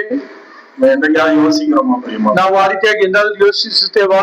நமக்கு மாய்மாலம் அதிகமாக தெரியும். ನಮ್ಮಲ್ಲಿ ಈ ಒಂದು ಕಪಟ ಹೆಚ್ಚಾಗಿ ಗೊತ್ತು. சில நேரம் சொல்லுவோம், ಕೆಲವು ಸಮಯ ಹೇಳ್ತೇವೆ, அந்த மெபிபோசேத் சொன்னது போல, ಆ ಮೆಫೀಬೋಶೆತ್ ಹೇಳಿದ ಹಾಗೆ, செத்த நாயை போல இருந்த என்னை ಸತ್ತ ನಾಯಿ ಅಂತಿದ್ದ ನನ್ನನ್ನು உம்முடைய பந்தியில அசனம் பண்ணும்படி உயர்த்தினீரே என்று சொல்லி, ನಿನ್ನ ಪಂಕ್ತಿಯಲ್ಲಿ ಭೋಜನ ಮಾಡಲು ನನ್ನನ್ನು ಕುಳ್ಳಿರಿಸಿದೆ ಎಂಬುದಾಗಿ ಹೇಳುತ್ತೇವೆ. ஆனால் என்றைக்காவது என்னுடைய வாயிலே நான் என்னுடைய மனைவியோடு பிள்ளைகளோடு புருஷனோடு பேசுகிற வார்த்தைகள், ಆದರೆ ಎಂದಾದರೂ ನನ್ನ ಗಂಡನ ಜೊತೆಗೆ ಹೆಂಡತಿ ಜೊತೆಗೆ ಮಕ್ಕಳ ಜೊತೆಗೆ ಮಾತನಾಡುವಂತ ಮಾತುಗಳು கர்த்தருக்கு பிரீதியா இருக்குமா? ಕರ್ತನಿಗೆ ಪ್ರಿಯವಾಗಿರುತ್ತದಾ? சரி, பேசும்போதுதான் பேசி தொலைச்சோம். ಮಾತನಾಡುವಾಗ ಮಾತನಾಡಿ ಹೇಳಿ ಬಿಟ್ಟೆವು. ராத்திரி தூங்குறதுக்கு முன்னாடி ರಾತ್ರಿ ಮಲಗುವುದಕ್ಕೆ ಮುಂಚಿತವಾಗಿ பிளேபேக் போட்டு பிளேபேக் ಒಂದು ಅದನ್ನ ನಾವು ಪುನಃ ನಮ್ಮ ಮನಸ್ಸಿಗೆ ತೆಗೆದುಕೊಂಡು, ஆண்டவரே மறுபடியும் நான் பப்புசுக்கு போயிட்டேன், ಕರ್ತನೆ ಮತ್ತೆ ನಾನು ಬಯರ್ದೇಶಕ್ಕೆ ಹೋಗಿಬಿಟ್ಟೆ, இன்னொரு கொஞ்சம் கிளீன் பண்ணுங்களேன், ಮತ್ತೊಂದು ಸಾರಿ ನನ್ನನ್ನು ತೊಳೆಯಿರಿ கேக்குறமா? ನಾವು ಕೇಳುತ್ತೇವಾ? அந்த டாய்லெட் ஸ்மெல் தான் முடிச்சிடும். ಆ ಒಂದು ವಾಸನೆ ನಾವು ಬಯಸುತ್ತೇವೆ. நான் சில வாரங்களுக்கு முன்பாக ஈரோடுக்கு போயிருந்தேன். ಕೆಲವು ವಾರಗಳ ಹಿಂದೆ ನಾನು ಈರೋಡಿಗೆ ಹೋಗಿದ್ದೆ. நம்ம வர்ஷிப் டைம்ல அங்க ஒரு ரசத்துக்காக ஒரு பாத்திரம் வைத்திருந்தார். ಆರಾಧನೆ ಸಮಯದಲ್ಲಿ ರಸಕ್ಕೋಸ್ಕರ ಒಂದು ಪಾತ್ರೆ ಇಟ್ಟಿದ್ದರು. அது அலங்காரமான ஒரு வெள்ளி பாத்திரம். ಅದು ಬಹಳ ಅಲಂಕಾರದಿಂದ ಕೂಡಿದಂತ ಬೆಳ್ಳಿಯ ಪಾತ್ರೆಯಾಗಿತ್ತು. நாங்களும் ஒரு சாதாரண எவர் சில்வர் தான் வச்சிருக்கிறோம். ನಾವು ಒಂದು ಸಿಲ್ವರ್ ಅನ್ನ ಮಾತ್ರ ಬಳಸುತ್ತೇವೆ. பிரியமானவர்களே, அது பெருசு இல்ல. ಪ್ರಿಯರೇ, ಅದು ದೊಡ್ಡದಲ್ಲ. நான் எப்படிப்பட்டவன், ನಾನು ಎಂತ ವ್ಯಕ್ತಿ, என்னுடைய பரிசுத்தம் எப்படிப்பட்டது, ನನ್ನ ಪರಿಶುದ್ಧತೆ ಯಾವ ಮಟ್ಟದಲ್ಲಿ, மொட்டையா பரிசுத்தமாயிருங்கள் என்று சொல்லவில்லை. ಕರ್ತನು ಸಂಪೂರ್ಣ ಪರಿಶುದ್ಧರಾಗಿರಿ ಎಂಬುದಾಗಿ ಹೇಳಲಿಲ್ಲ. அவர் என்ன சொன்னார்? எனக்கு ஏற்ற பரிசுத்தமாயிருங்கள். ಆತನು ಏನು ಹೇಳಿದನು? ನನಗೆ ತಕ್ಕ ಹಾಗೆ ಪರಿಶುದ್ಧರಾಗಿರಿ. பிரியமானவர்களே, அந்த பரலோக அந்தஸ்துக்கு ஏற்றதாக என்னுடைய மூளை வேலை செய்யணும், என்னுடைய நடவுடை பாவனை இருக்க வேண்டும். ಆ ಪರಲೋಕದ ಅಂತಸ್ತಿಗೆ ತಕ್ಕ ಹಾಗೆ ನನ್ನ ವಸ್ತ್ರ, ನನ್ನ ಮಾತು, ನನ್ನ ನಡತೆ ಇರಬೇಕು. அந்தணர்களாய் இருக்கிற அர்ச்சகர்கள் உண்டு. ಅರ್ಚಕರನ್ನ ನಾವು ನೋಡುತ್ತೇವೆ. அந்தணர்களாகி அர்ச்சகர், ಅಂಧರಾದಂತ ಅರ್ಚಕರು. மற்ற ஜாதி அர்ச்சகர்கள் இருக்கிறாங்க, ಬೇರೆ ಜಾತಿಯಲ್ಲಿ ಅರ್ಚಕರು ಇದ್ದಾರೆ. அந்தணர்களாகிய அர்ச்சகர்களை நீங்கள் பார்த்தால், ಈ ಅಂಧರಾದ ಅರ್ಚಕರನ್ನ ನೀವು ನೋಡುವಾಗ தோற்றமே வித்தியாசமா, ಅವರ ತೋರಿಕೆಯೇ ಭಿನ್ನವಾಗಿರುತ್ತದೆ. அவருடைய ಹೇರ್ ಸ್ಟೈಲ್ வித்தியாசமாக, ಅವರ ಕೂದಲಿನ ಒಂದು ಆಕಾರ ಬೇರೆಯಾಗಿರುತ್ತದೆ. ಅವರ ಡ್ರೆಸ್ಸಿಂಗ್ வித்தியாசமாக, ಅವರ ವಸ್ತ್ರಗಳು ಭಿನ್ನವಾಗಿರುತ್ತದೆ.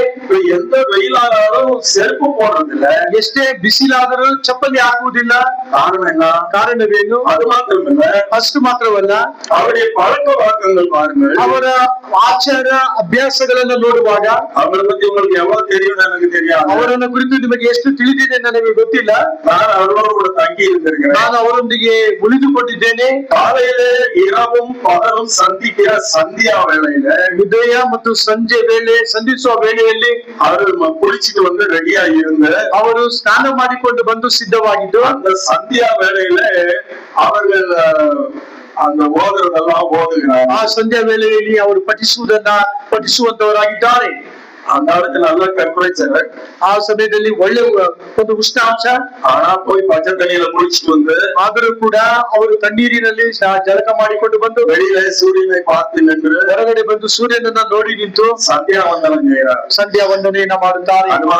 அது மாத்திரமல்ல, சாயங்காலம் ஆகும்போது ಸಂಜೆ ಆದಾಗ திரும்பவும் ஒளியும் இருளும் சந்திக்கிற வேளையில, ಬೆಳಕು ಕತ್ತಲೆ ಎರಡು ಸಂಧಿಸುವ ಸಮಯದಲ್ಲಿ மறுபடியும் சந்தியா வந்தனம் செய்கிறார். ಮತ್ತೆ ಸಂಧ್ಯಾ ವಂದನೆಯನ್ನ ಮಾಡುತ್ತಾರೆ. உடம்புல சுகம் இருந்தாலும் சுகம் இல்லாட்டாலும் செய்கிறார். ಮೈಯಲ್ಲಿ ಆರೋಗ್ಯವಿದ್ದರೂ ಆರೋಗ್ಯವಿಲ್ಲದಿದ್ದರೂ ಮಾಡುತ್ತಾರೆ. அவருடைய சாப்பாட்டு பழக்கத்தை பாருங்க, ಅವರ ಊಟ ಮಾಡುವ ಪದ್ಧತಿಯನ್ನ ಗಮನಿಸಿ.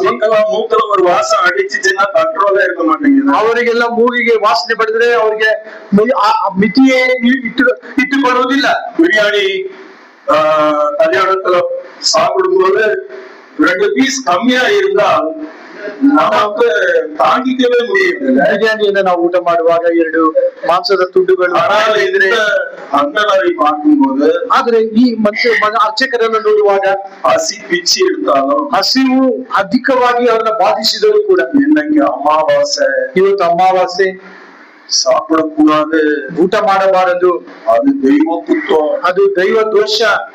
அருமையான சகோதரனே சகோதரி, ಪ್ರಿಯ ಸಹೋದರ ಸಹೋದರಿಯೇ, விக்கிரகத்துக்கு என்று பேர் விரித்தவன் ವಿಗ್ರಹಕ್ಕೆಂದು ತನ್ನನ್ನು ಪ್ರತ್ಯೇಕಿಸಿಕೊಂಡ ಆತನು அடக்கி வாழ கற்றுக்கொண்டிருக்கிறான். ಆತನು ತನ್ನನ್ನು ಆಧೀನಪಡಿಸಿಕೊಂಡು ಜೀವಿಸುತ್ತಾನೆ. கர்த்தர் உங்களுக்கு எனக்கும் பதிலாக ಕರ್ತನು ನಿಮಗೆ ನನಗೆ ಬದಲಾಗಿ அந்த அந்தனரை தெரிந்து கொண்டிருப்பார். ಆ ಒಂದು ಅಂಧ ಅರ್ಚಕರನ್ನ ಆರಿಸಿಕೊಂಡಿರುತ್ತಾರೆ. நம்ம பேசுற மாதிரி பேச மாட்டான், ನಾವು ಮಾತನಾಡುವ ಹಾಗೆ ಮಾತನಾಡುವುದಿಲ್ಲ, நம்ம செய்யற மாதிரி செய்ய மாட்டான். ನಾವು ಮಾಡುವ ಹಾಗೆ ಮಾಡುವುದಿಲ್ಲ. ஆனால் கர்த்தர் ಆದರೆ ಕರ್ತನು தனக்காக பிள்ளைகளை தெரிந்து கொள்ளும் போது ತನಗೋಸ್ಕರ ತನ್ನ ಮಕ್ಕಳನ್ನ ஞானிகள் அநேகர் இல்ல, ಜ್ಞಾನಿಗಳು ಅನೇಕರಿಲ್ಲ, சமுதாயத்தில் அந்தஸ்து உள்ளவர்கள் இல்ல, ಸಮಾಜದಲ್ಲಿ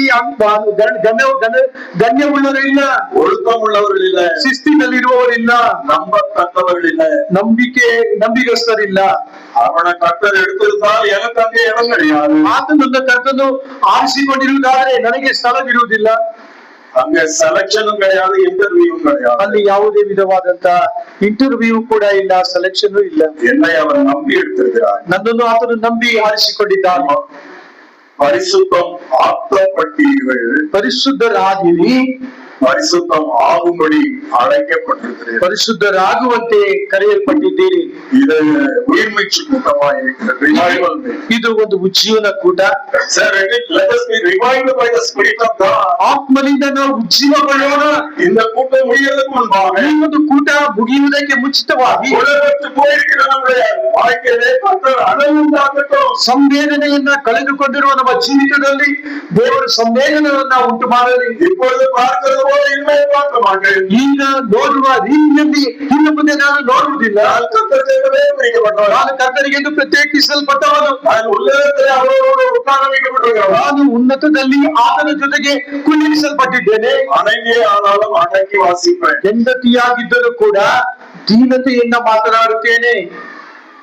ஒரு தீர்மானத்தோடு கூட போவோமானால் ಒಂದು ನಿರ್ಧಾರದೊಡನೆ ಹೋಗಬೇಕಾದರೆ பிசாசு தோற்று போவான். ಸೈತಾನನು ಸೋಲಿಸಲ್ಪಡುತ್ತಾನೆ. அந்த மாதிரியே போனால் ಬಂದ ಹಾಗೆಯೇ ಹೋದರೆ பிசாசு சந்தோஷப்படுவான். ಸೈತಾನನು ಸಂತೋಷಗೊಳ್ಳುತ್ತಾನೆ. கர்த்தர் நம்மை தொடர்ந்து நம்ம கூட பேசுவாராக. ಕರ್ತನು ತಾನೇ ಬಿಡದೆ ನಮ್ಮೊಂದಿಗೆ ಮಾತನಾಡಲಿ. அவருடைய பரிசுத்த நாமம் என்றும் என்றும் சதா காலங்களில் மகிமைப்படுவதாக. ಆತನ ಪರಿಶುದ್ಧ ನಾಮ ಇಂದು ಎಂದು ಸದಾ ಕಾಲಗಳಲ್ಲಿ ಮಹಿಮೆಗೊಳ್ಳಲಿ. ಆಮೆನ್. தெலுங்குல மொழிபெயர்த்த சகோதரனுக்கு என்னுடைய நன்றியை நான் தெரிவித்துக் கொள்கிறேன்.